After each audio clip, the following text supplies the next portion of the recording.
I'm Justin Boyd. I'm Tristan Jones. And I'm quitting the third quarter of this podcast. Oh, God. I was not expecting that. You got me with that one. And we are the Watchers in the Basement. Maybe Devondre Campbell could join us. Like we got space for one more. You got time. Yeah. Oh, God. We're not going to lead off with that story, but we will definitely talk about that here in a little bit. Welcome to the Watchers in the Basement, and welcome to Watchers Football Weekly, a podcast within a podcast, and a podcast that's all about the pigskin.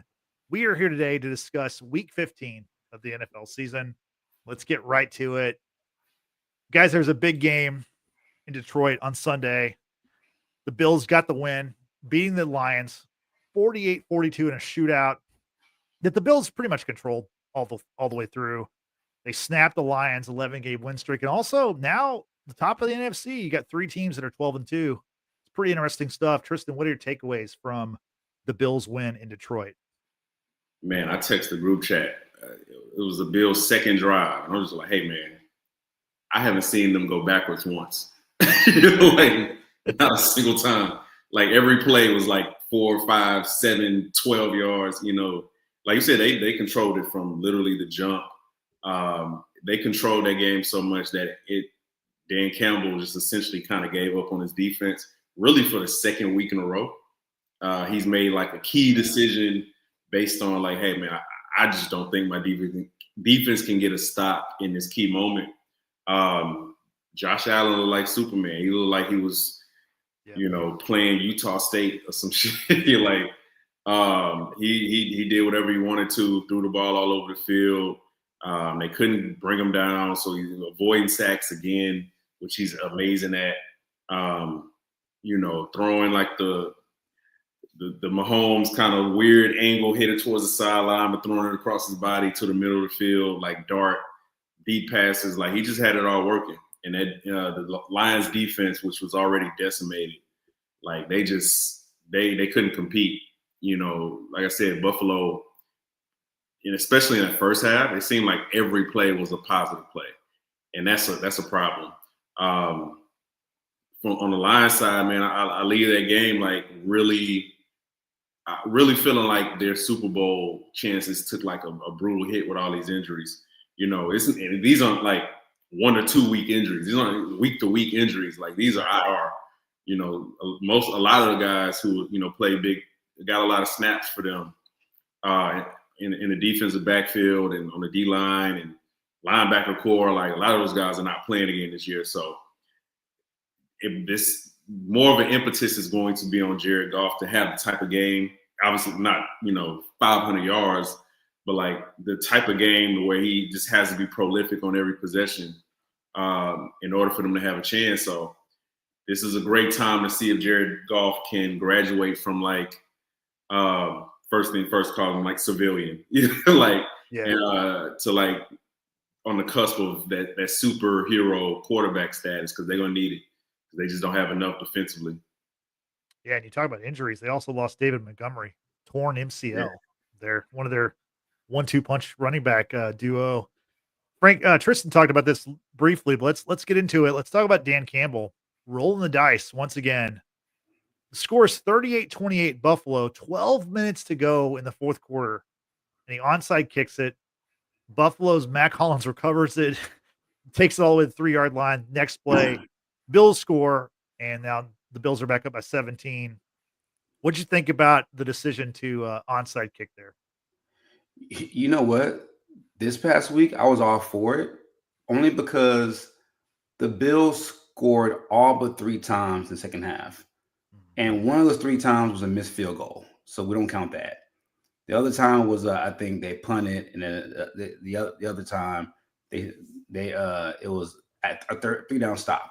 So the Lions had 1 3-down stop the whole second half, and I think Campbell noticed that and was like, "Man, I got to do something. I got to shake it up.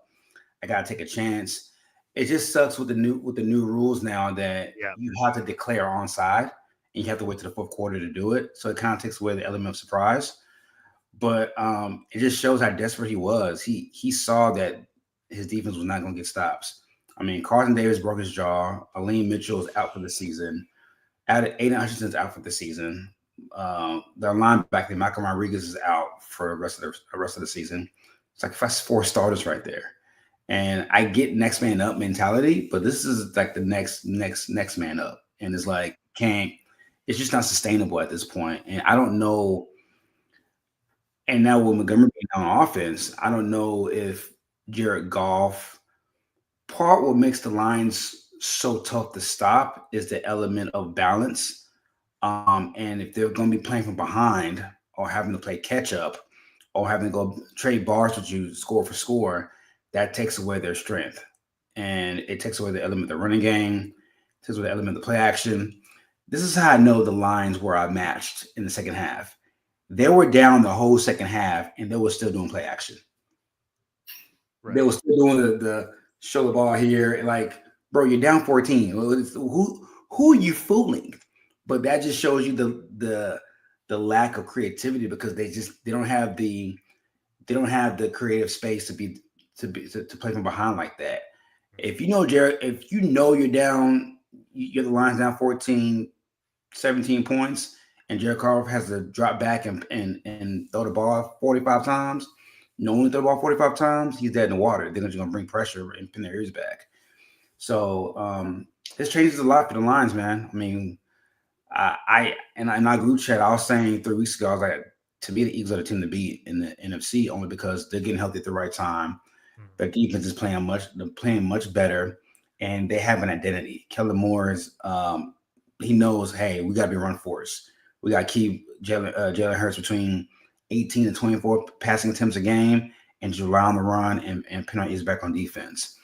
The Lions are going to be – it's a tough sled. I mean, if they had a first-round exit, it wouldn't be disappointment only because of the injuries. I mean, it would be disappointment, but I wouldn't say, damn, Lions, I fucked it off. They're just so injured.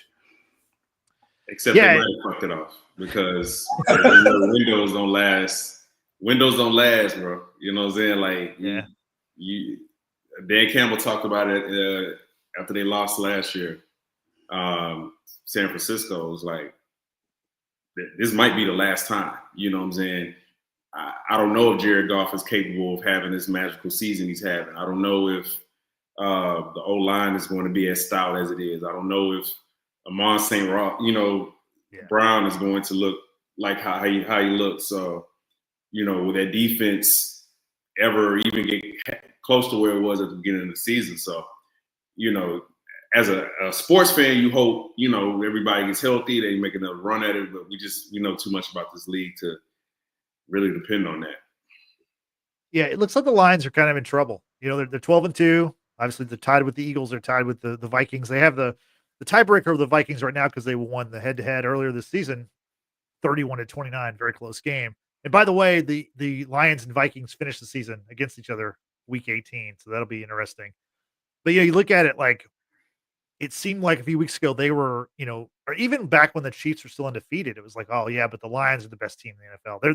They're leading the power rankings, and now they're in a spot where you lose that division, you lose, you can go from the 1 seed having a bye to being the 5th seed, and you're playing on the road wild card weekend. So there's a lot up for grabs, and you look at the other teams that they're battling with. The Vikings won again last night, not a great game on Monday Night Football.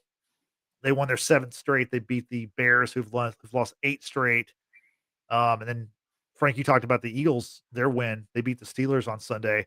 So Tristan, out of those 3 teams we mentioned, Vikings, Lions, Eagles, who do you see coming out on top? Who's the 1 seed in the NFC? I think I'm going to go with. Ooh, shit! It is a tough decision. It really is. I can make very good cases for both Philly and Minnesota. Those are the 2 teams I'm kind of grappling with back and forth. With Green Bay as a wild card, there's a large part of me that wants to say Minnesota. I think everything that they do is more sustainable. Matter of fact, yes, I'm going to go with Minnesota by a hair over Philly because I feel like literally everything that they do is more sustainable than even Philly. I don't know how much I want to depend on a very young secondary in the playoffs. They're really good, like really, really good. Like when you watch them, it pops on the screen. Will they have a bad playoff game? You know, I think I trust Minnesota's secondary a little bit more. It's a little bit more older. The two wild cards on both sides are Jalen Hurts and Sam Darnold. Yeah. I trust the Eagles line. You know, I think they have in contention with Detroit, you know, and Buffalo, the best O-line in football, at least top three. You still got Aaron Jones, Saquon. I think for the most part is a wash. It all comes down to I trusted the Vikings defense a little bit more, and I definitely trust the Vikings head coaching more than I trust O'Connell over Nick Sirianni. So I'm gonna go with Minnesota. Okay. Yeah, Sirianni might get into a fight with his special teams coordinator in the middle of the game. You never know. Like when they're winning too, it's so weird. He just doesn't.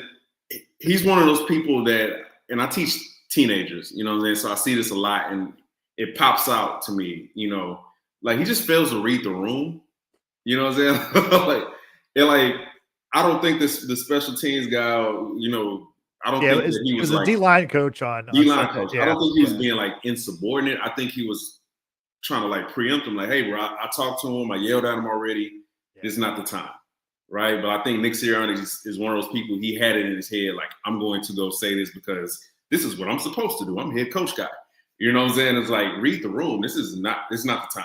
You know what I'm saying? Like that's a key skill that I think he lacks, that I think is gonna, you know, have him unemployed, you know, one way or another after the season, unless they win the Super Bowl.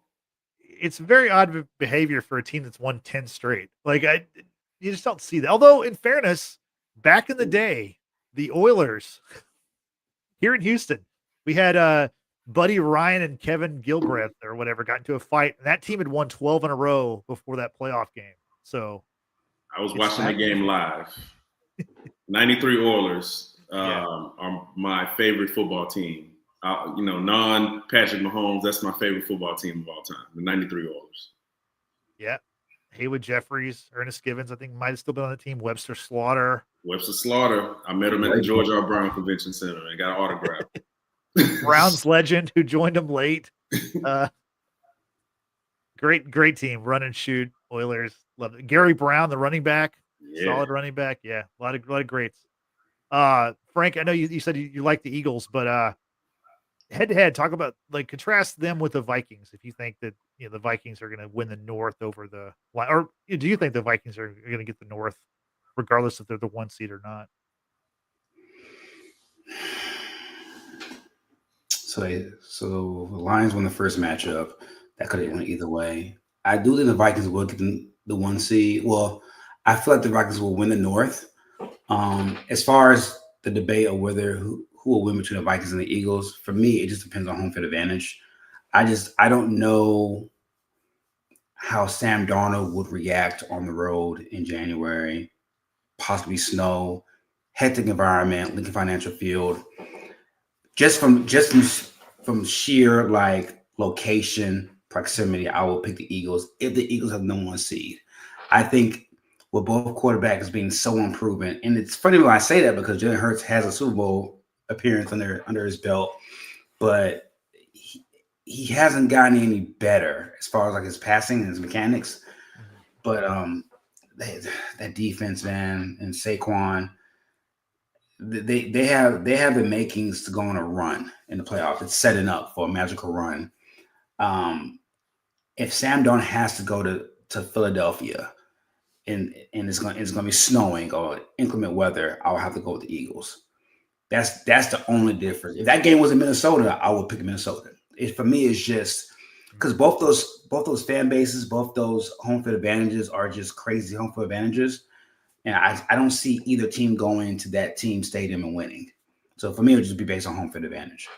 Yeah, that's well said. And I think the 1 seed's very important in the AFC. I mean, 1 seed's are very important in both the both conferences, but especially I think the NFC this year.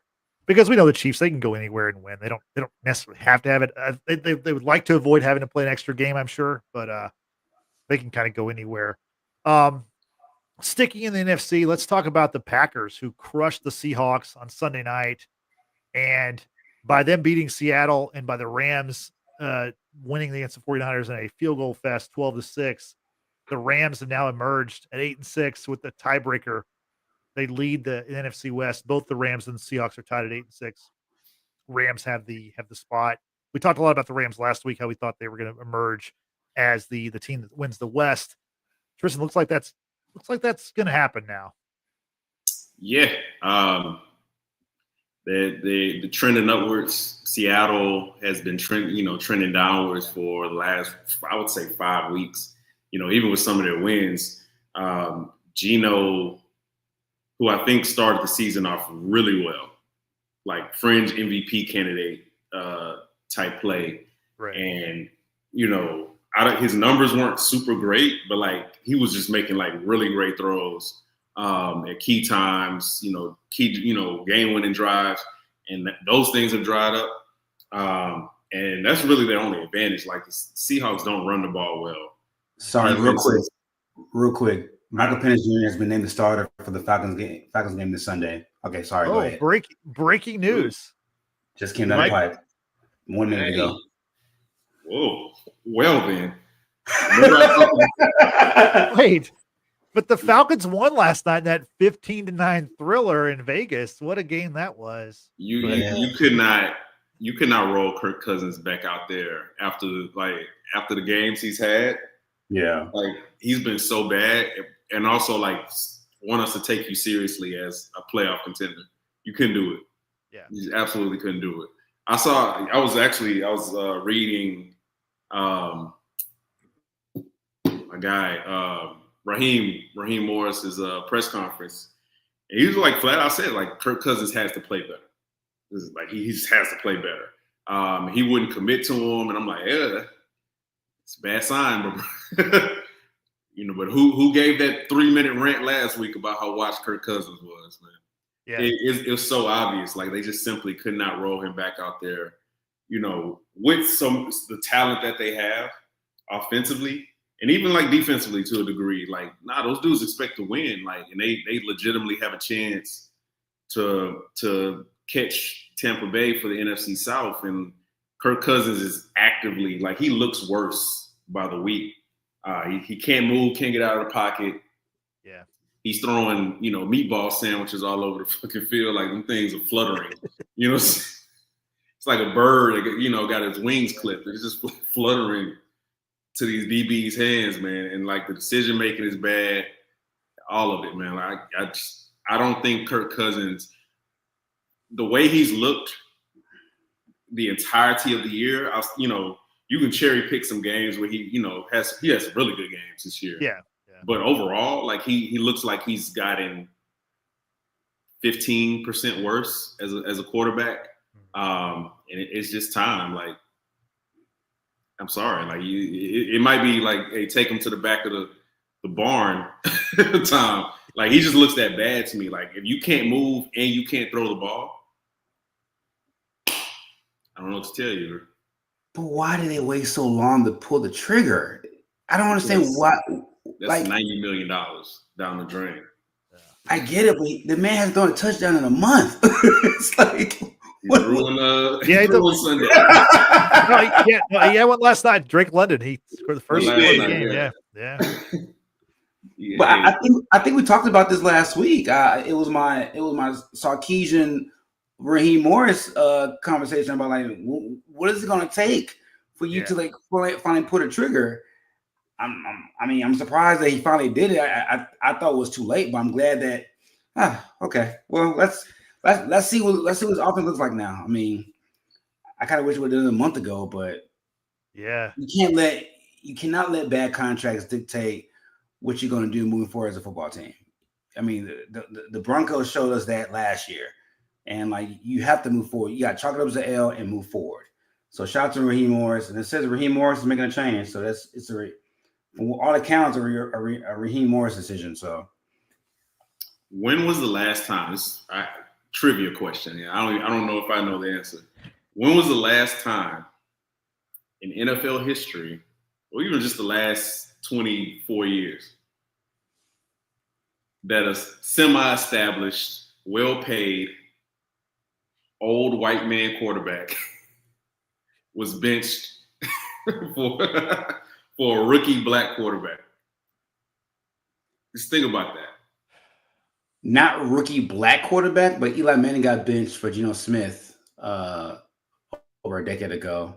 Chris Chandler got benched for Michael Vick, but this was 2000. I was gonna say like any given Sunday. Didn't any given Sunday. Yeah. This is fucking Cap versus Jamie Foxx. Yeah, no, that's a good one. I mean, think about that. Like, we talked about this, but it was just, I mean, like the decision that the Falcons made in the offseason, you sign Cousins because it's some like NFL rule where every time he becomes a free agent, he has to make a ton of money. Man. And then the next month you draft a quarterback in the first round, a quarterback who's like 25 or 26. 24. Oh, 20. Okay. But still older quarterback who, he might be 25 now. Yeah. Right.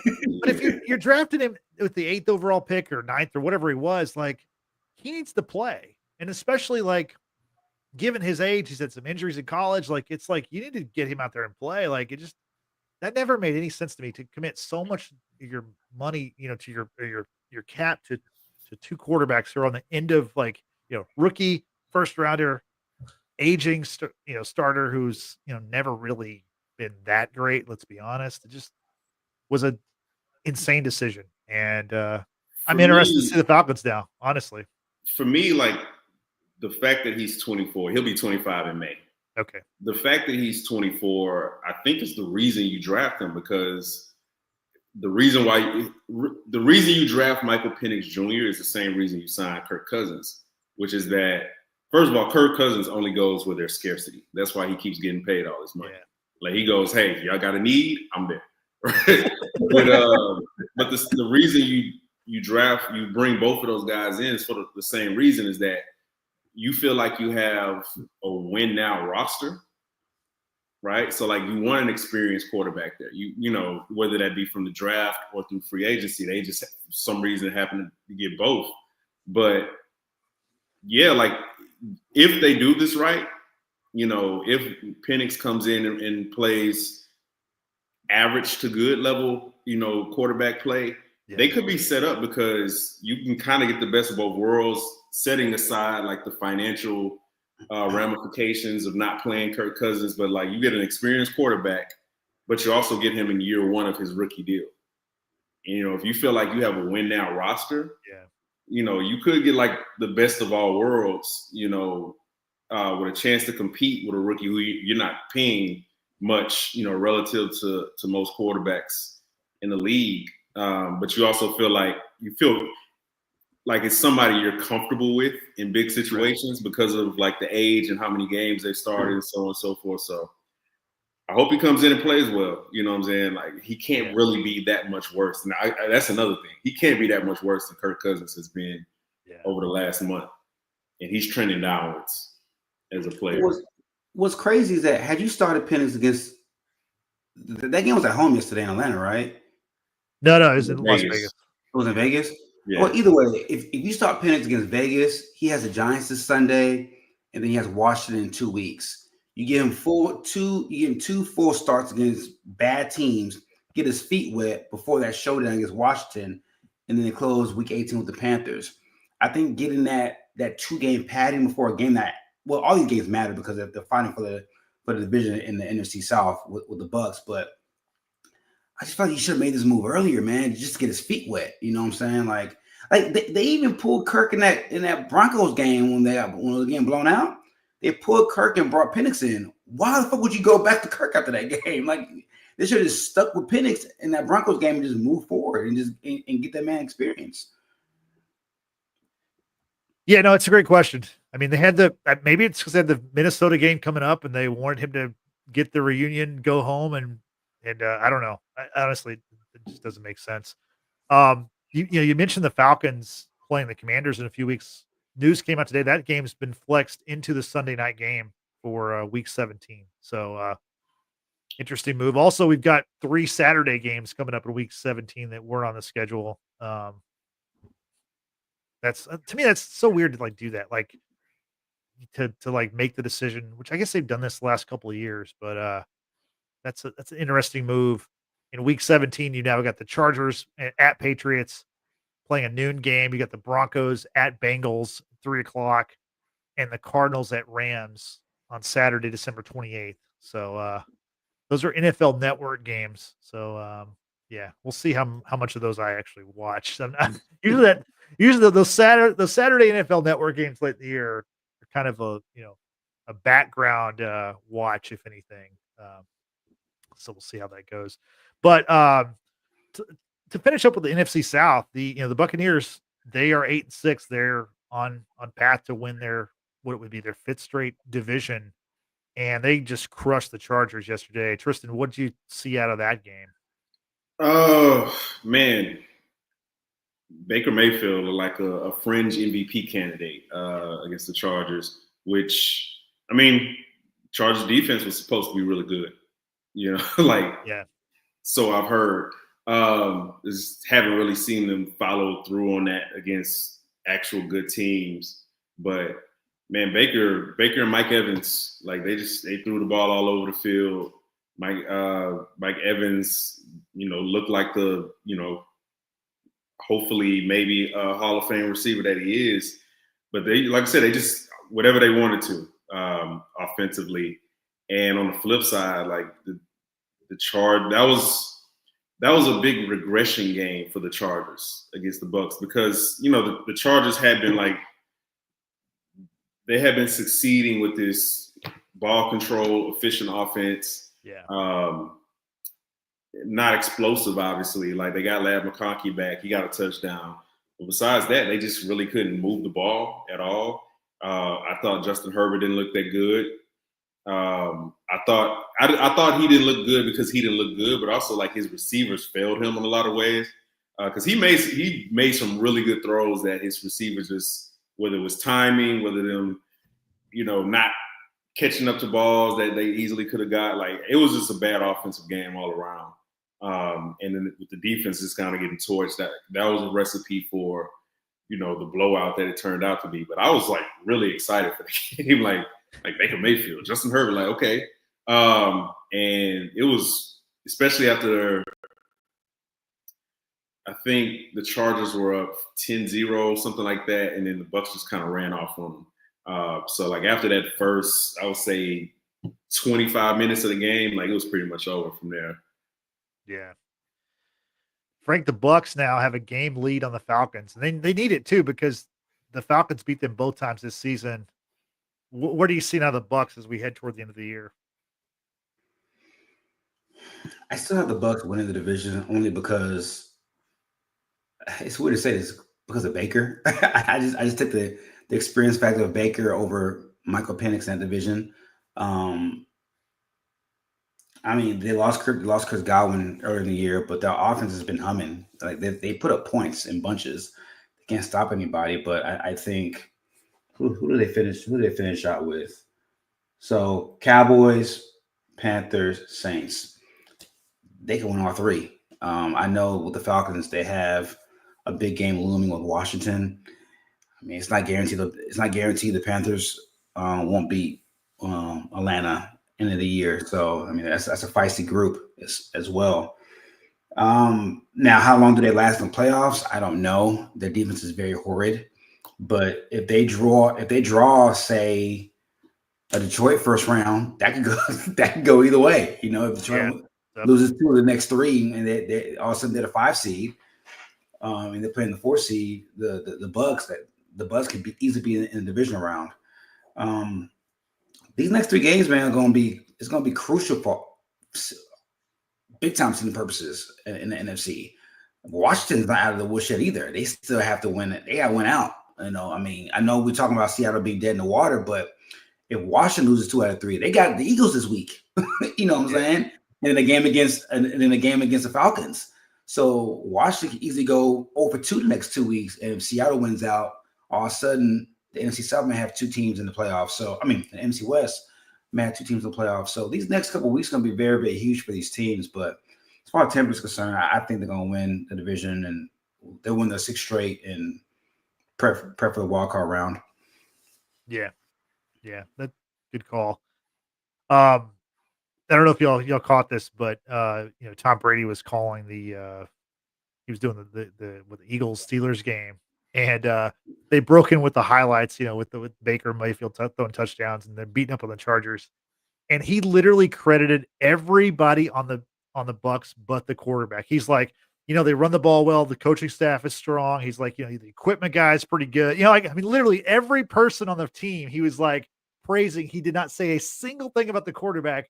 And Kevin Burkhardt just kind of like left it out, like he like paused and is like, okay, it's like obvious that obviously he doesn't get along with Baker. You know what I realized about Tom Brady and listening to him on various television shows, on network shows, pregame, and then obviously like in game.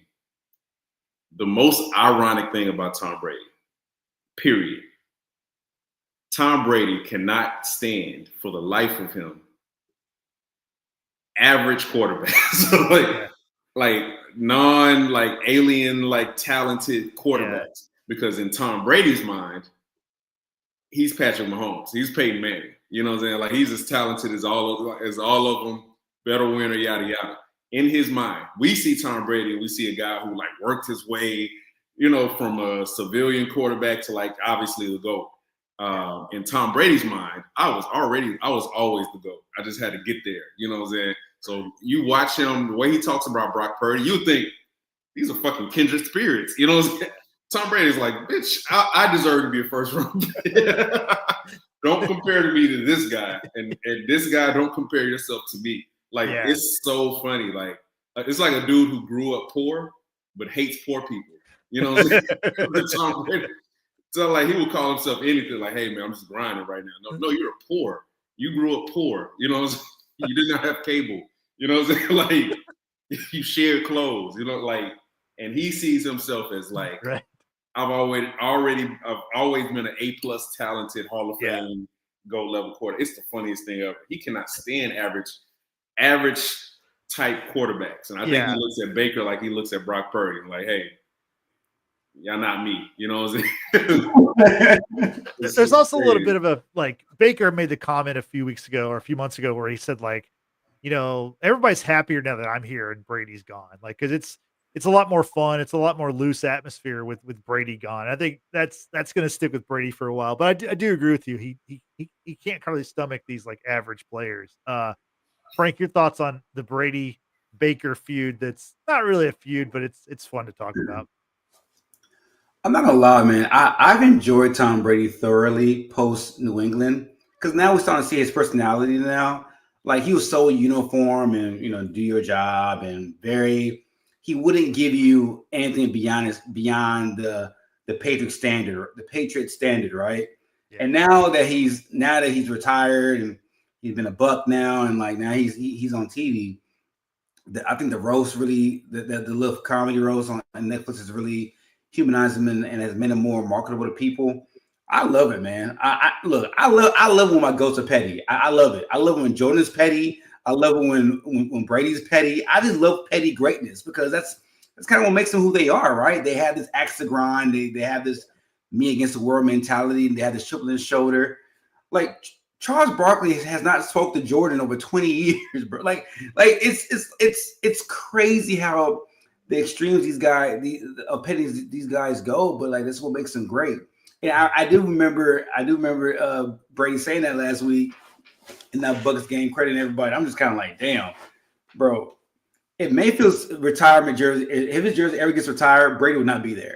It's just that's how he is. No. Because the highlights they were showing were, Baker throwing it to Mike Evans, and of course Brady's like, oh, Mike Evans, he's a Hall of Famer, he's one of the best teammates I ever had, or but like literally everyone else besides the guy who touches the ball every play, which was Baker Mayfield, the quarterback. Let's wrap up our NFC talk. Let's go back to the first game of the week, Thursday Night Football. You had the Rams, 49ers. I thought this was going to be a major game. Like, because honestly, it was a must-win game for both teams. The Niners' playoff hopes were like, like even now, like after losing the game, they have a 1% chance. But let's be honest, they're out. They're 6-8.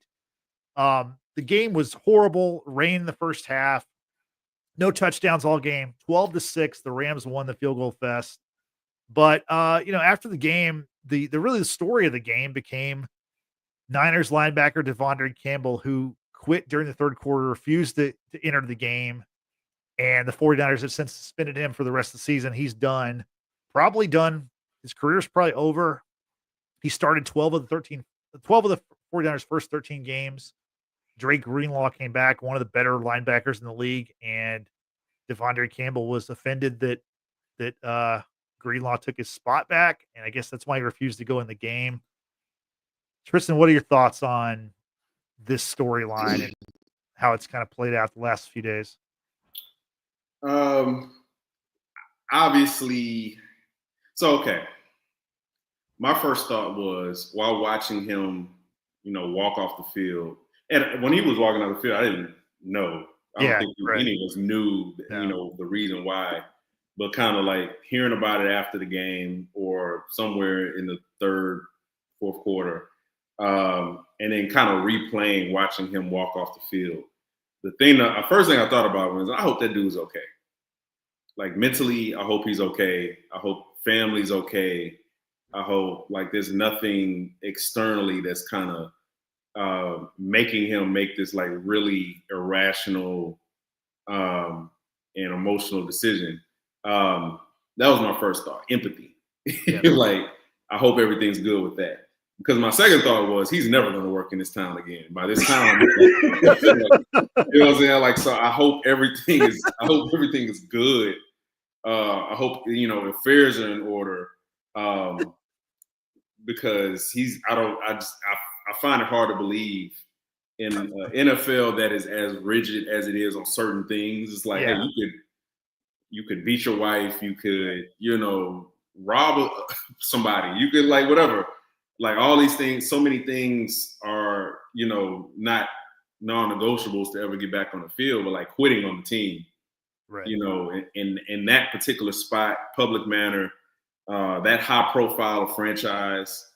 Right. Again, this is a team coming off Super Bowl appearance. Like this is all eyes on the 49ers for different reasons. Like you can't do that. So like I'm not gonna, pile on him. Everything that needs to be said about Devondre Campbell has been said, like by former football players who, I've seen a few be kind of empathetic, like Bart Scott. For the most part, they just kind of lambasted him. Like, hey, man, I wouldn't want to be anywhere with this dude. Like, he should never play out.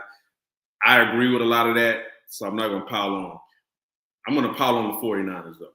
I think it's childish as hell for them to, like, suspend him. Like, cut the dude. If he does not want to play. Obviously, he does not want to play for your team. Like, cut him.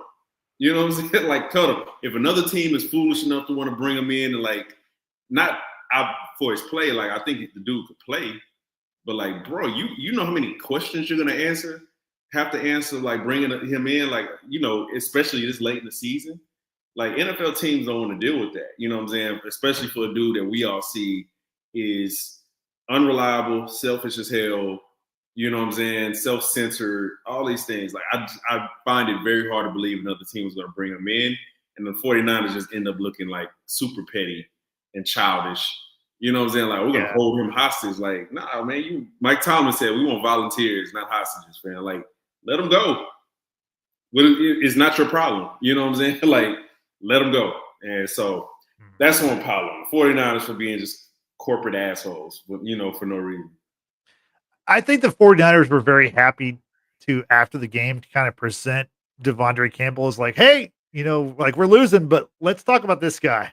Because let's not talk about us. Let's talk. I mean, obviously he shouldn't have quit on the team, but Deebo Samuel was elated. Like, please, let's talk more. Right. Because if only Devondre Campbell could have been out there to help him catch the ball on that sure touchdown that he would have had on that slant. Frank, what are your thoughts on the Devondre Campbell situation? Oh, I have so many thoughts. So many thoughts. So my first thought, like Tristan said, for me, when I saw that, I thought about Vontae Davis. I thought about Vontae Davis. I thought about just player safety, mental health. I thought about all of that because this is a very financially endowed heavy sport. And to walk away in the middle of a game on aesthetically, my first thought was, what's wrong? Is he okay? And if something comes out, and I'm trying to reserve judgment, and I get it. Like quit on your teammates, it's fucked up. Like it's like you're in the trenches with your brothers, blah blah blah blah. I get it, but I just hope he's okay. That's my first thought. My second thought was when you look at that box score and you saw the way Brock Purdy played, I would have thought that he quit the third quarter and went home. Like it was so. Brock Purdy and Debo. I know you talk about Debo being lucky. Brock Purdy is so lucky that took the forefront of the story this past Thursday, and throughout the weekend going to Monday, he was horrid. He was so bad. The nigga looked like he quit. Like I'm watching the game and look, I get it. It was a monsoon in the first half. It was raining. Cool. Here's the thing though. It raining the way it did has nothing to do with your decision making. This man was passing up open receivers for receivers downfield. He was overthrowing guys. He was unthrowing guys. He was forcing the ball in double coverage. The Rams were playing coverage for the most part because they couldn't really just play man in that game because the weather conditions were so bad. He had open receivers all night long and he refused to take the easy throw. I don't know why. It was baffling to me. Now, to Deebo Samuel,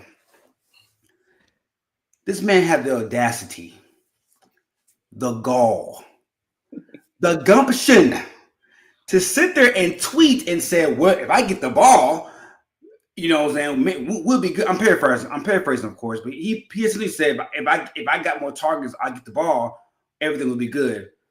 The man dropped a RPO sled that could have been a touchdown. He tackled his own guy on an end around, on a running play, on a fake end around. He had a couple other drops. He looks fat and slow. He looks out of shape.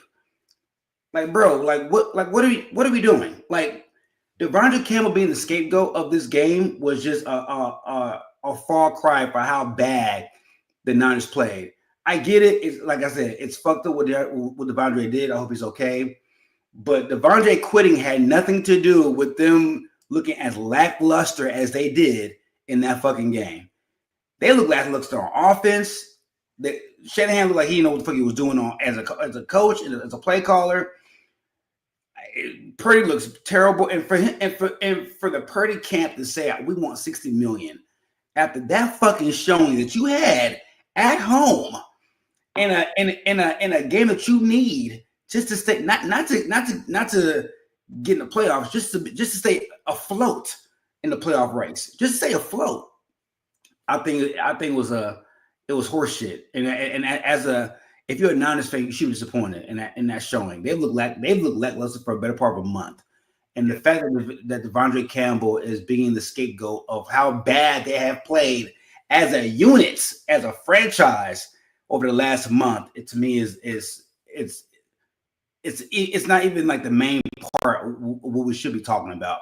Purdy has escaped a lot of criticism this past week, and he's fucking lucky. He's not good. He has not played well. And we talk about Shanahan missing McCaffrey. We talk about the offense missing McCaffrey. Purdy misses McCaffrey the most. Yeah, that team's a mess. Final thing on Devondre Campbell. I just want to my thing is he should know who he is though. He's 31. He's a 9-year NFL veteran. He's on a 1-year deal with the 49ers, $5 million contract. He's starting for a guy, like I said before, Drake Greenlaw, who got hurt in the Super Bowl last year, who hasn't played it down, comes back. Whenever he's healthy, he's one of the best players, one of the best linebackers in the league. And the thing about Devondre Campbell, it's dude, okay, the guy took his job back. If you're an active player on the 49ers and you're suited up on a Sunday, a Monday, Thursday, Wednesday, whenever they play their games, you're going to see the field because everybody in the 49ers gets hurt. I mean, literally the entire team. The guy that tapes their ankles, the trainer guy, he's probably got a broken wrist or something. Like they're always hurt. So if you're not starting that game, you're probably going to finish it. Like as long as you're in uniform. So it's like it's just he threw away the end of his career for who knows what's going on. Like Tristan said, there may be all kinds of things happening, but like from the football perspective, it's like, if you're upset that like a better player got his job back, like, dude, like you could, just hang around for 5 plays. Like the next series, you're probably back in there because somebody's getting hurt, so just stay in the game. That's the last thing I'll say about that situation. Anything else, Frank, you want to say? Yeah, if I will say this, if he is fine and he just do a temper tantrum because all NFL All Pro came back to get his job back, bro, you won't even get a GA job at the college level. You're done, bro. You're finished. And in the game, not just the game of NFL football, just the game of football in general, college level, high school level, CFL, bro, like nobody's gonna touch you now. Like you can't, even as a coach, you can't coach players about not quitting because you quit on the grandest of stages. So I said, I hope he's okay. I empathize, but if he just threw a temper tantrum as a 31-year-old grown man, then you're in the fuck him. If you are a backup linebacker, a 31-year-old backup linebacker, you know what you never want to do? You never want to lead, get up. You're like, you never want to be in the A block and get up. And also, first aid, and the facility, and on breakfast ball, and like that is reserved for game-winning drives. You know what I'm saying? Right. You never want to lead get up, son. Like ever. If you're a 31-year-old linebacker or backup linebacker, you want to be a 32-year-old backup linebacker next year, if possible, if all possible. Yeah. Unfortunately, that may not be possible. I'm cooking today, boy. I'm cooking. Never. Like that shit happened the game was over at 10 o'clock.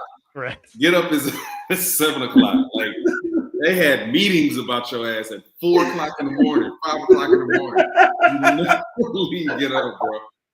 Unless you did something really good, right? You never want to leave get up, bro. Yeah, like never.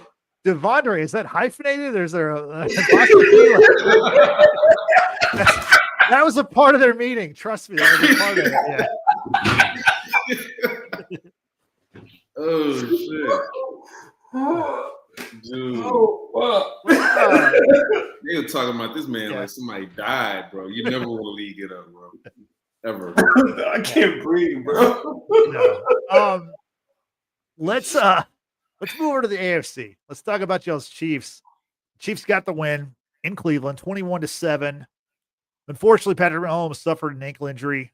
He's week to week. Doesn't seem like he's going to play Saturday when they host the Texans. Tristan, is that your thought, or do you want him to play, or what do you think? That's not my thought at all. Okay. I think he plays. I think he plays. Okay. I don't think the injury was as bad as it looked. And as it's been in the past, I think he plays. I want him to play. The Christmas game, that's where it can get a little tricky for me. And I definitely don't want him playing in week 18. So, I mean, the goal is to wrap up, get 2 more wins, wrap up the 1 seed, and, most of the starters on the bench for week 18 against Denver. So I'm hoping he plays. Traditionally, he plays really well. Right. Through injury, his numbers, pretty much match his like MVP level numbers.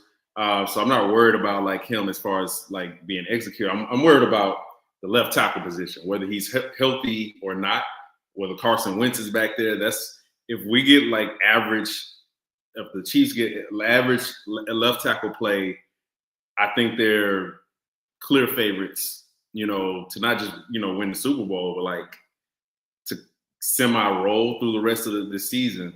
That's just been a really huge hump for them to get over. But I think Pat plays, especially if he's cleared. If he feels good to go, he's going to play. You know what I'm saying? I think the adjustment is in the game plan. Right. And I think they did some great things against Buffalo and parts of the Cleveland game. And then, game against the Chargers last week were like hurry up offense, just getting the ball out of his hands quick, just kind of getting back to like that basic, hey, 3-step drop, putting multiple options on the field against zone, which they face a lot of, getting the ball out of his hands quickly. I think they did a great job of it in the first half. Sunday, running a lot of screens to like Myles Garrett's side, taking advantage of him, getting upfield and like, getting some good plays off that.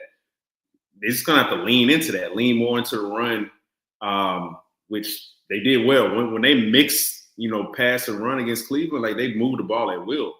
2 touchdowns, seemingly, almost easily, especially after those turnovers. So I think he plays. I think the Chiefs can win without him if they decide to sit him against the Texans. Right. Against the Steelers, it depends on if TJ Watt is playing.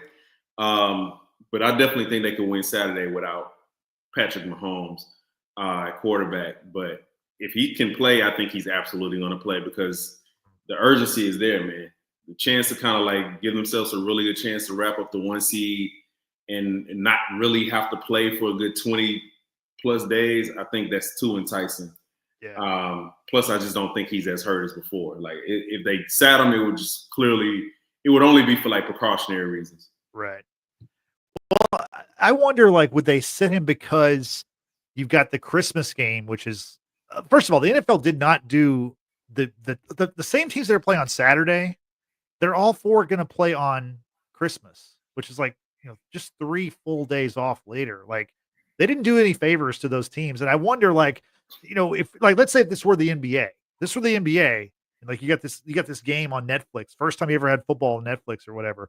It's like, I'm sure Netflix is like, hey, like we want Patrick Mahomes to play in that game. So if y'all could like maybe not put him out there on Saturday, give Carson Wentz a chance to maybe you pull off a win. The Texans don't have much of an offense. Like I can see that being a factor. Obviously the NFL, there's fewer games, every game matters, times 10, but yeah, the NFL didn't do do their best teams, a favor with the way the schedule is. To me, it's crazy that all 4 are playing on Saturday and then on Christmas. That's just, I've never seen that before.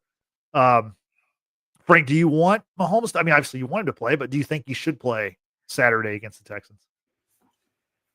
I'll tell you what, man, had the Bills lost Sunday, it would have been an easy no for me. Straight up. It would have gave you the extra cushion. Yeah. I think because the Bills won and the way that the Bills won, if Pat practicing full, at this point he has to play. He's gonna want to play. I mean, there's just too much on the line. And as shaky as our left tackle situation are, what both tackle situations are right now, you just try and get that 1 seed, man. Because if you can get that 1 seed and at least get everything sold up by Christmas, then that gives you 2 weeks, 3 weeks off because you won't play in the Denver game. They'll give you 3 weeks off. So it's a tall task, but it's a short-term struggle for a long-term gain. And Josh Allen doing what Josh Allen did Sunday just kind of changes everything for the Chiefs. And I think Andy Reid knows that. More importantly, I think Pat knows that. Pat said himself, if the game was in doubt Sunday, he would have came back in the game. So the fact that he practiced in full, Hollywood practiced in full today, he's going to play, and I'm all for it. I mean, we try to get this 1 seed, and if you got to like put 3 tight ends out there, 4 tight ends out there, like you did in that Saints game to protect Pat, do what you got to do, but just don't get that man hurt, please. So plus, get a little bit of chemistry with Hollywood if he's going to be out there. You know what I'm saying? Like, this offense, I hate that it's happening at the end of the year. You would prefer for this to be like middle of the year, but like start to develop some chemistry, especially with him and Worthy in the deep. They've developed a lot of chemistry on short and intermediate throws. They're giving Xavier Worthy more routes, more comeback routes, out and ends. Like he's more than just like a, go route type of dude. Continuing to build that chemistry with D Hop.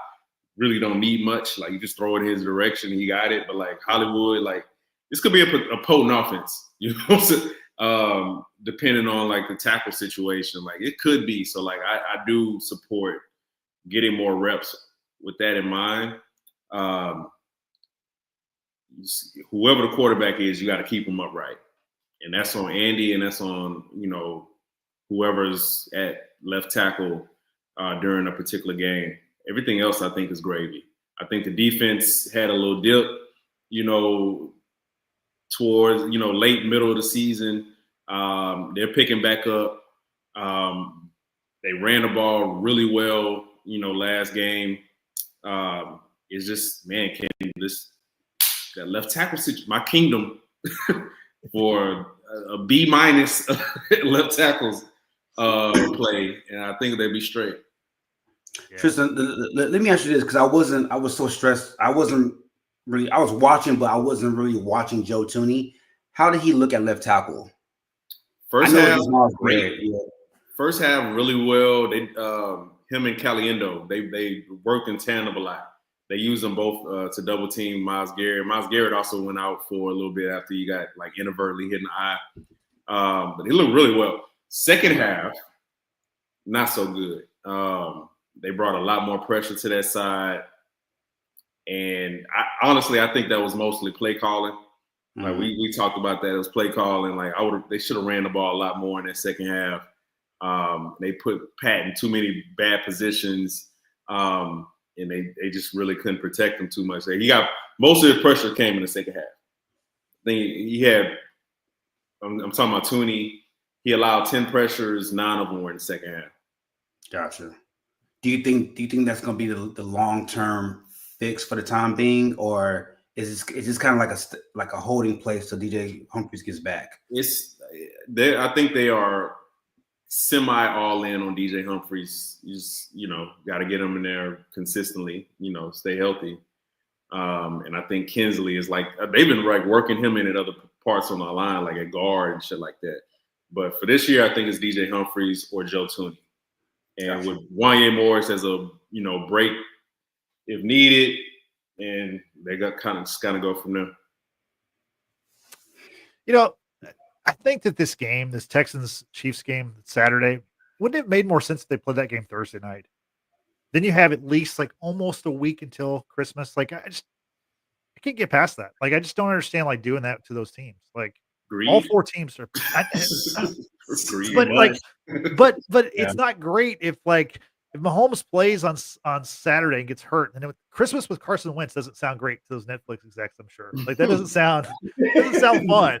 Now, granted, people are still going to watch it because, like, again, on Thanksgiving Day, everyone watched Cooper Rush versus Drew Lock. So I guess it doesn't really matter as long as the laundry is recognizable. It's the stakes, though. Like, you got two heavyweight teams with 2 heavyweight quarterbacks going for the 1 seed. Rivals. Yeah. Play each other a lot in the regular season, playoffs, and all that shit. Like that goes into it. That's why we watch. It's not as player dependent as like the NBA is. It's just like, okay, what are the stakes? Chiefs got to win, Bills got to win. This has to happen for this team to get in the playoffs. Like that stuff is not going to change regardless of who's dropping back.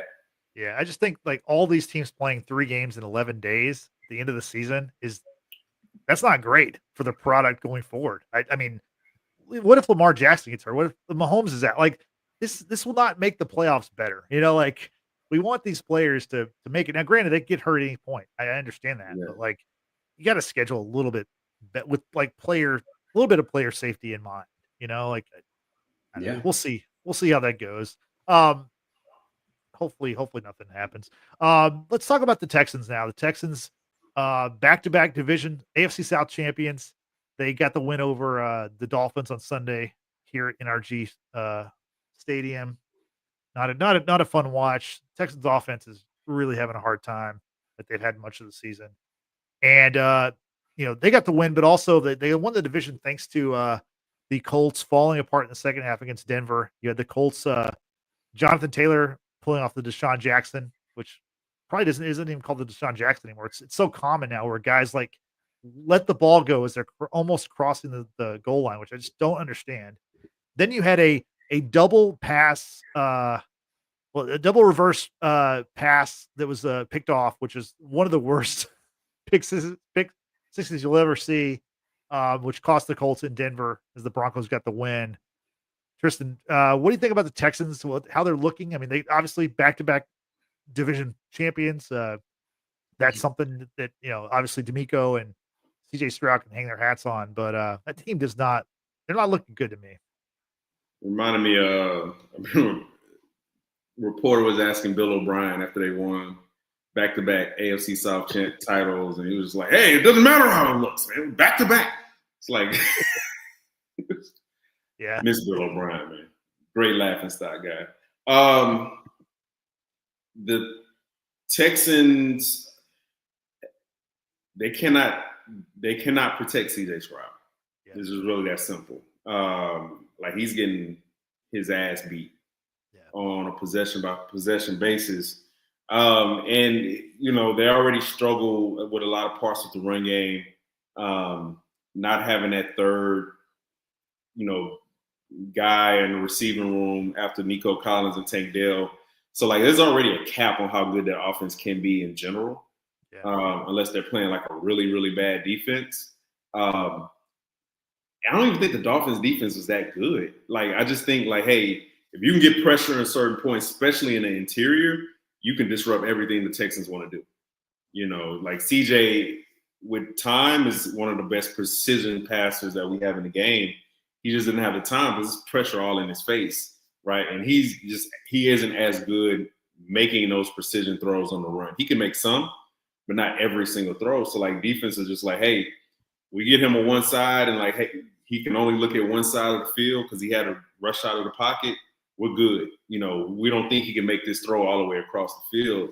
The saving grace for the Texans was that Tua was fucking ass cheeks, man.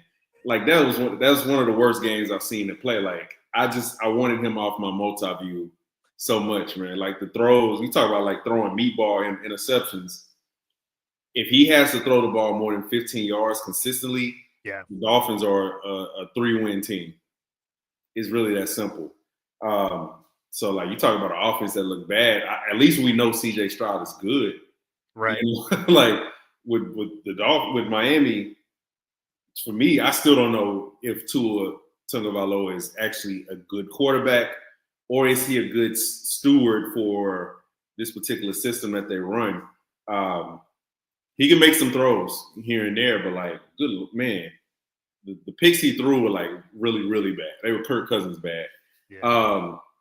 But yeah, like as far as the Texans go, again, their ceiling was always going to be make it to the playoffs and maybe win a game. At this point, I'm lowering their ceiling to like just make it to the playoffs. I think they're around when they exit regardless. Yeah. CJ hasn't been as good. Defensively, like they're still one of the best pass rushing teams in the league. And with Stingley, like they have a stud, in the defensive backfield. Like he has a low key, very low key, like defensive player of the year case that he won't get because DBs just don't get those anymore. But if they have to depend on that offense to win them games, if they specifically the pass game, as good as CJ is, the ceiling on this team is really low. Yeah, Derek Stingley Jr., he had a big day, 2 picks on Sunday. And that's, I mean, honestly, if Tua would just identify where he was and throw the other way, he would have had a much better day. But that did not happen. Frank, what do you think about the Texans going to this game against the Chiefs? Like Tristan was saying, it looks like they're going to be in the playoffs. They're going to host a game on Wild Card Weekend. But right now they'd be hosting the Baltimore Ravens, which I don't think is a good matchup for them. What do you see for the Texans? What do you see from the Texans? How things are playing out right now and their potential playoff hopes, or what do you think how the season's going to shake out for the Texans? I mean, just to echo what you and Tristan are saying, I just the floor is just what they are. The ceiling is one playoff win, and I'm talking about like you got to hope that Lamar Jackson or Russell Wilson just sleepwalking in the first round. Like you have to hope that they're just now on their game. It's a 13-17 type of game, and they can keep within striking distance. And I just don't see them beating anybody in the second round, whether it's Buffalo, Kansas City. I mean, they're just that O line. Saturday's going to be your O line. Oh, you gave up a sack on 3rd and 20. Watch this type of game. Like it's going to be one of those games where like it's going to be a 19-16 type of game. It is, and I mean I have none but faith in the Chiefs to pull it out, but it's going to be an ugly game come Saturday. Both teams are going to be very sluggish. They're going to be it's going to be sloppy coming off 5 days of rest. It's going to be sloppy, but I think the worst thing that could have happened to add on to the Texans is the Colts being as bad as they are. Because as bad as the Texans are, they've been entrenched as the division champions for the past month. It seems like whether it's Anthony Richardson or Joe Flacco, that Colts team just doesn't seem ready to like challenge them. Trevor Lawrence has been on milk carton for most of the year as well. Like that division is just so bad. Like, and I think them not going through any type of like challenge and any type of like adversity as far as like for the division, they're going to look very unprepared. I don't know what happened to Larry Tunsil. I don't know what happened to him. Like he 2 years ago, hell, a year ago, he looked the best left tackle in football. I don't know what the fuck happened to him. Like I don't know if the monster took his talent. I don't know what's going on. Like it's weird. Like from what I've read, he's healthy. He's not battling any injuries. He just lost. Like when you watch him play left tackle, he looks like Wanya Morris out there. Like he just looks like he's not functional. His mechanics are off, and it's permeated throughout the rest of the O line. And I think that has C.J. Stroud shook. Like C.J. Stroud, as good as he was last year, C.J. Stroud's in his second year. He's still building confidence, and the fact that his O line has regressed the way it has, combined with the fact you lost Scott Diggs, combined with the fact that the OC has lost his pizzazz. Like the OC looked like Kellen Moore his first year, and he looked like a deer in headlights like Kellen Moore in Dallas his second year. Like he there's no adjustment in this game. He's putting out. You have a horse back there and Mixon, and like unlike Kellen Moore in Philadelphia, old buddy's not using Mixon enough. Like that offense should be Mixon centric.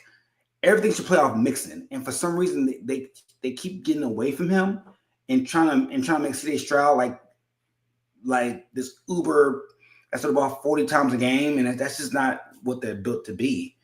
So they got a lot of soul searching to do in the offseason. Like, I mean, this team is good. As far as the pieces outside the O-line, they have pieces. That defense is young. They got a lot of talent.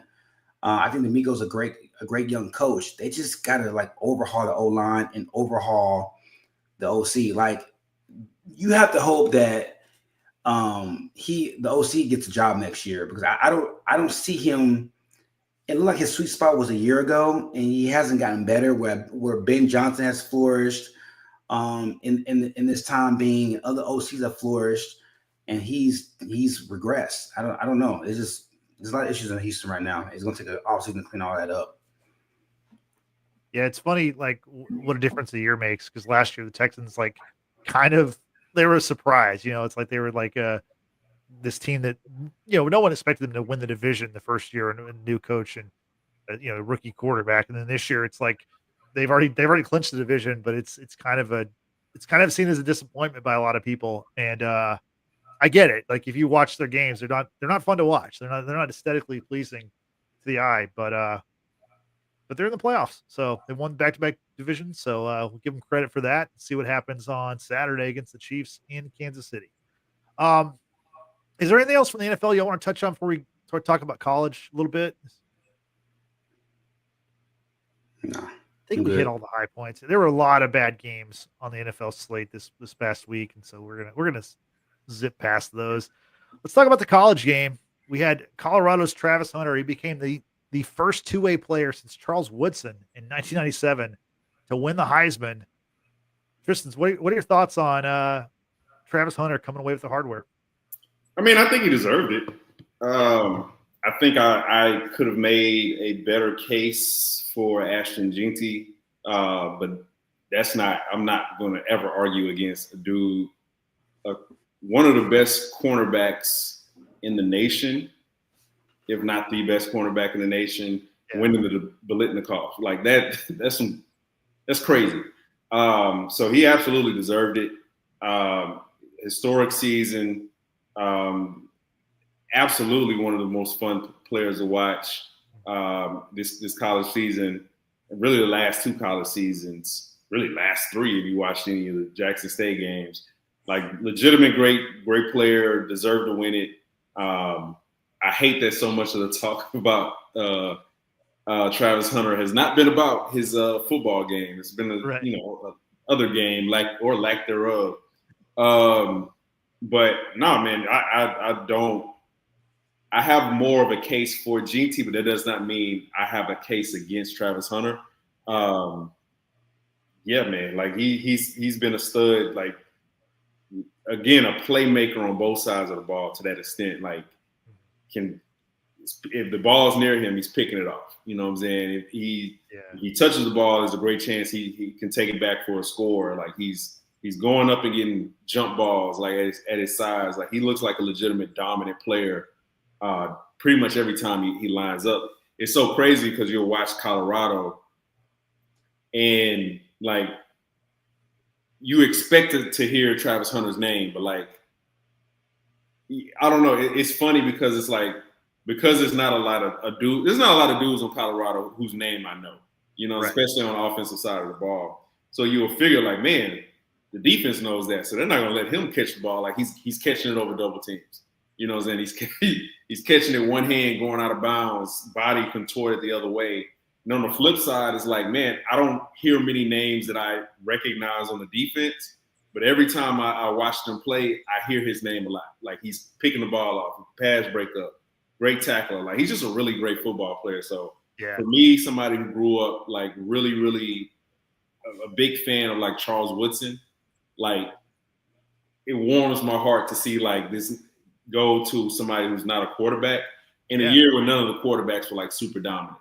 It's like you can make a case he legitimately went to the best actual football player. So congratulations to Travis Hunter.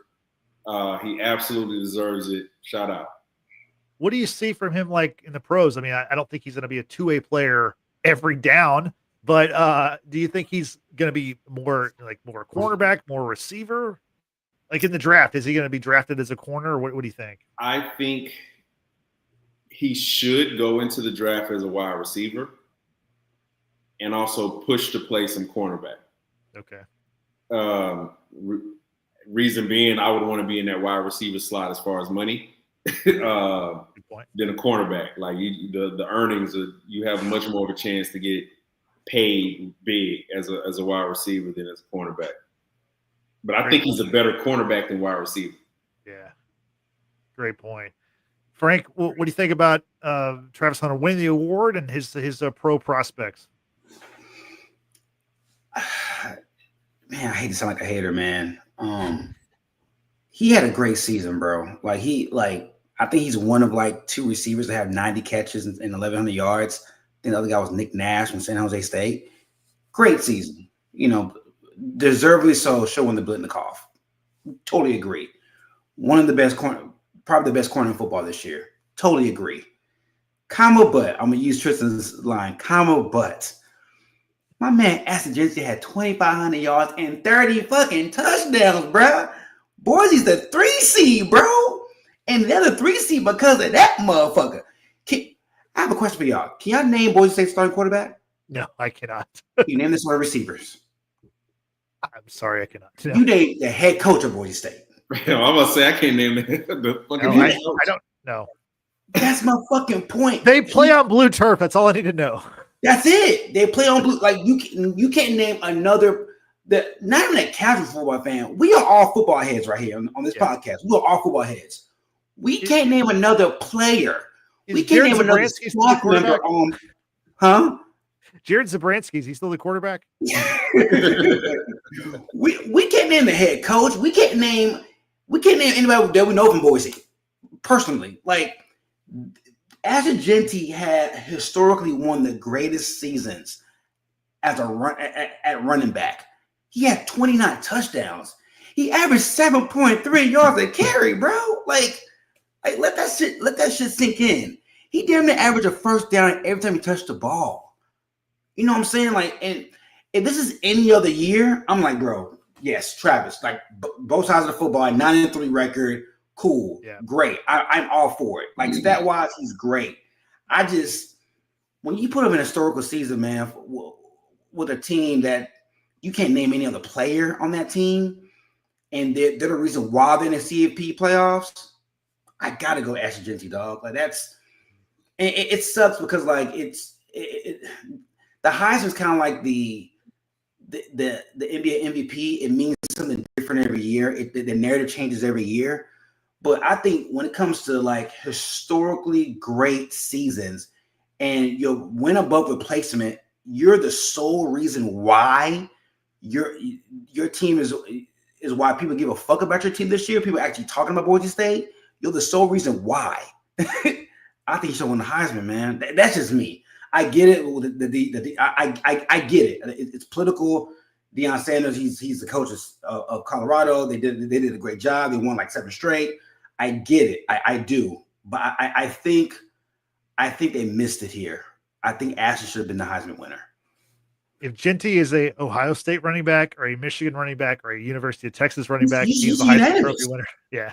Off top. If he's in Georgia or Texas or Ohio State, he's unanimous. Off top. But because he plays on blue turf in Idaho, and I think another thing I heard them too is that their games are so late as well. They play at 9:00 on Saturdays where the East Coast is sleeping. Like nobody in South really gives a fuck about Boise like that either. So I think that hurt them too. If only we had the technology where you could watch games after they're played live, or you could watch highlights. Eventually, we're gonna get there. I know we will. I'm just glad we have right now we're doing talkies. Like we're not like, not black and white, and they actually hear what we're saying. But no, I know what you're saying, Frank. As far as Travis Hunter, what do you think about him in the pros? Do you think he's gonna be a corner? Think he's gonna be a receiver? Which way should he go? You got to go receiver, bro. You got to go receiver. That's where the money's at. These guys, these guys are making what, $35 a year now as an APY now. Like Justin Jefferson, Chase might get $40 million come March. Like you got, like that's the position that gets paid. I think cornerback they just cracked $20 million like a year ago.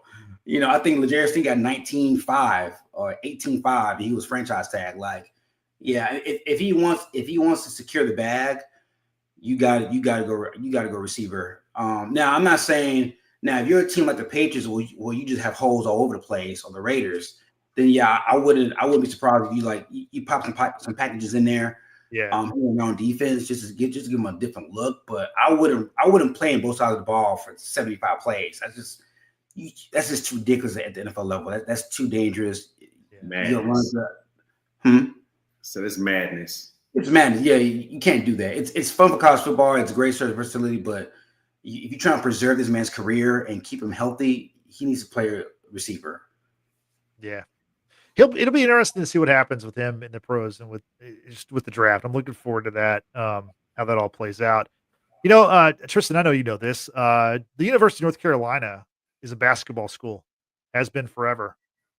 But this past week, their football team made some big news. They have they've added Bill Belichick as their head coach on a 5-year deal. The 72-year-old is replacing the 73-year-old Mac Brown. So they're going younger at Chapel Hill with Bill Belichick. What do you think about Belichick, the former Patriots great coach, going to college? Will it work? How long will he be there? Will he see all 5 years, or is it more like 15 months? Or what do you think's going to happen with Belichick at North Carolina? I think there's less than a 10% chance that he goes a full 5 years. I didn't think Bill Belichick was ever going to coach again. the track record on guys getting like hired after 70 isn't that great. I mean, as it shouldn't be. Rightfully so, yeah. Rightfully so. I think on the actual football side, though, I think Bill Belichick, he might cook on that side. Okay. Regardless of, who he has out there. I don't think they're going to get top tier talent, a bunch of 5 stars, but I think he will elevate whatever they have up a certain level. Like, they're not going to win 9 games. Like, the University of North Carolina is cursed, against winning more than 8 games in like consecutive years. Like, that's just not the type of program that they are. They don't want to be that successful. Like, hiring Bill Belichick is not because you want to get to like Georgia's level. You know what I'm saying? It's because you want to get to fucking, Florida. It's like you want to, like, you're just trying to move up a level as far as like how many wins can we expect? And I don't think North Carolina wants to be that type of team that bad. They just simply don't. So I think Bill Belichick, if that team right now with the talent they have is a 5-win team, he can get them to 6 wins. 6 wins, he could probably get them to 7 wins. I think that's where you'll see the magic of Bill Belichick. Recruiting, the socializing and stuff like that. Unless he's picked up a lot of like extrovert skills in his 1 year on television or almost 1 year on television, I just don't see it. I think he does 2 years and damn near resigns in the middle of that 3rd year or something like that. Or he's gone after 2 years, either from retirement. I don't think he's ever going to coach in the NFL again. If he just wants to coach in college, I think UNC will let him get through at least 4 of those years, even if it's not going super well. But he's never going to coach in the NFL again. I never believe that, nor did I think he should. You're never going to get the control that you had in the NFL. Right. At least with, at UNC, he can have still a measure of control. Yeah.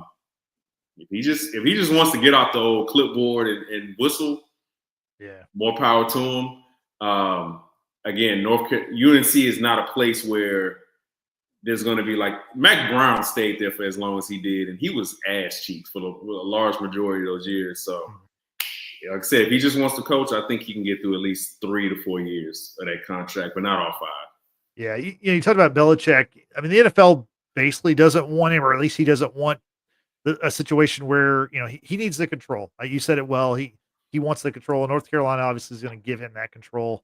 But make no mistake, Belichick wanted to coach in the NFL again.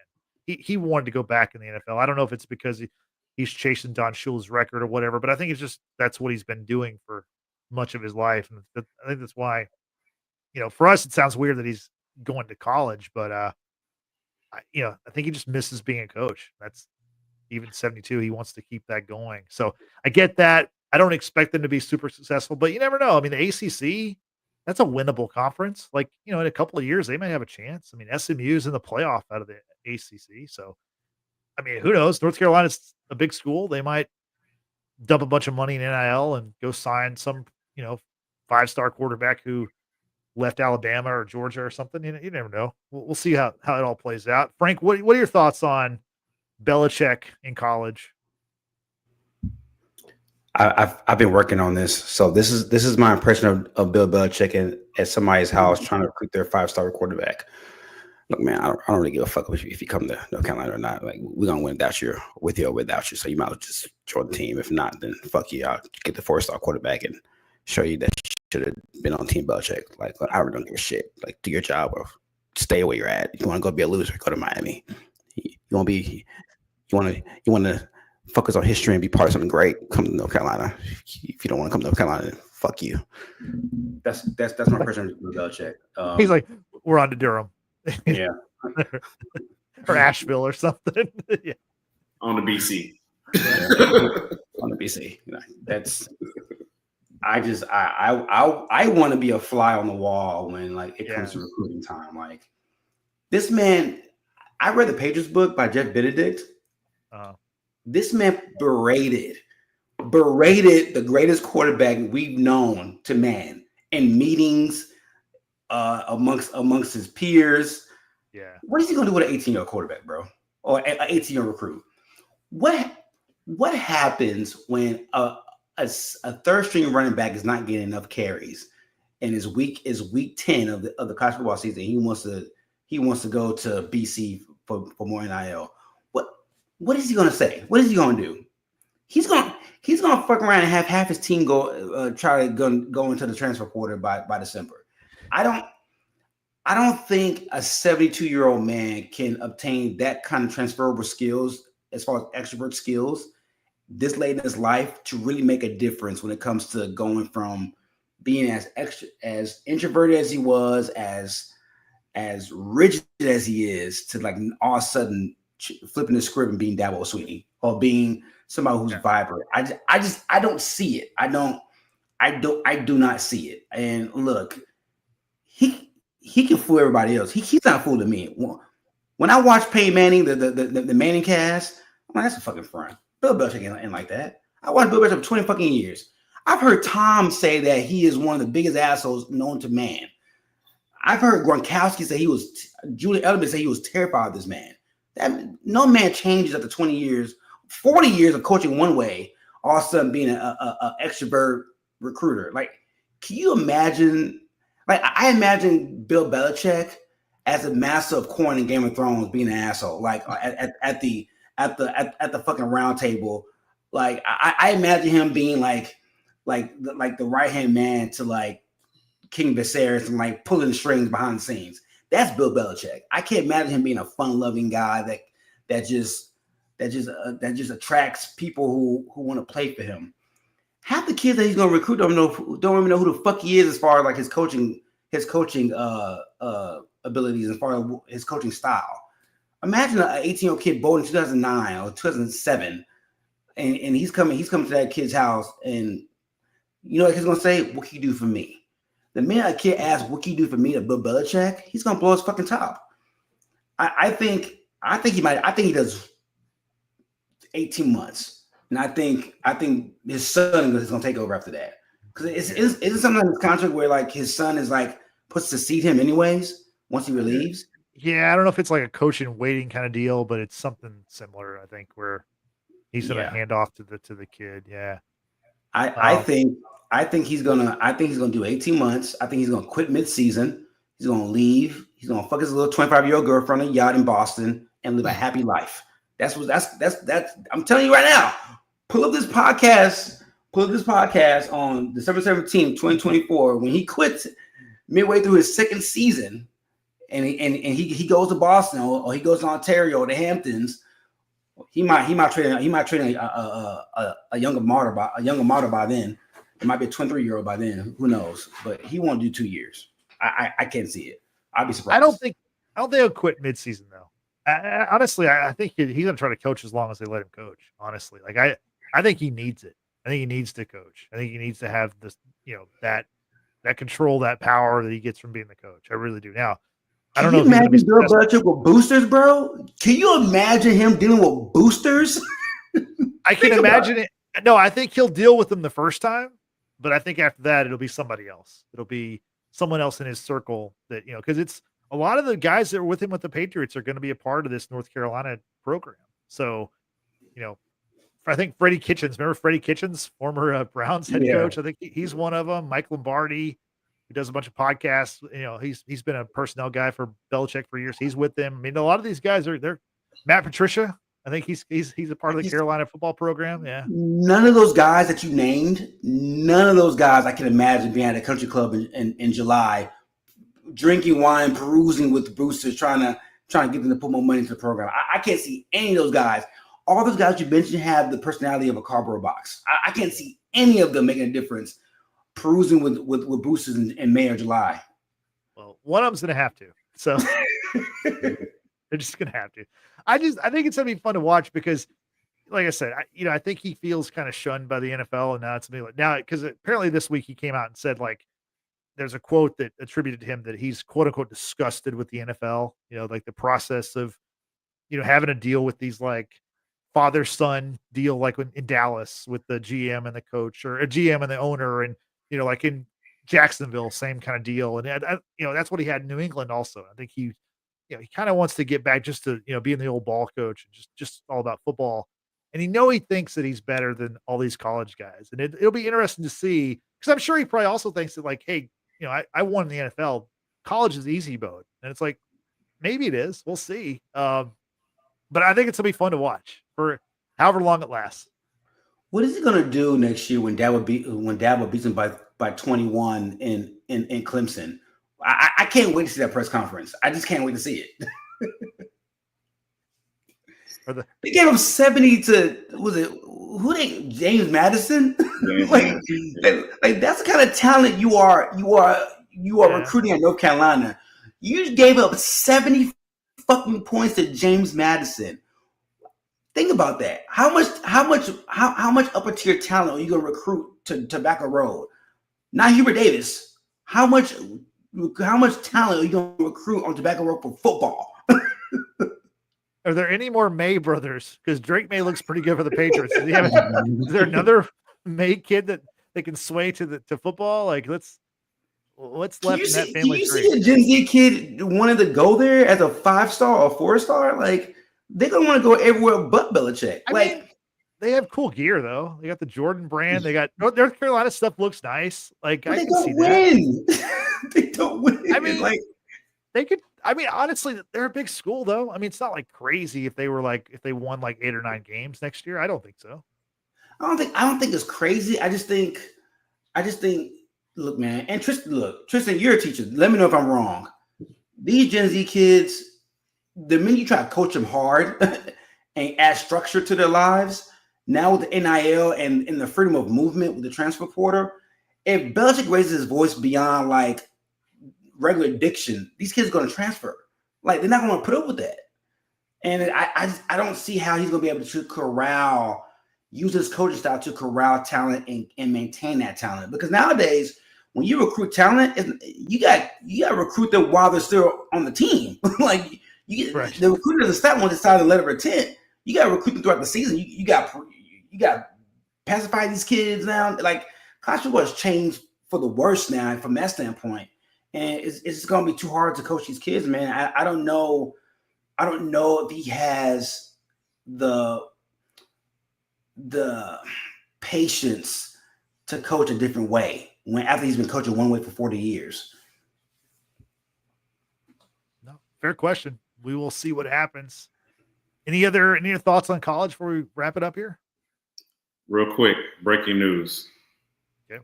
Teddy Bridgewater plans to come out of retirement, make a return to the NFL after, leading his high school alma mater to the state championship the other night. Just want to give my public support, man. Been a big.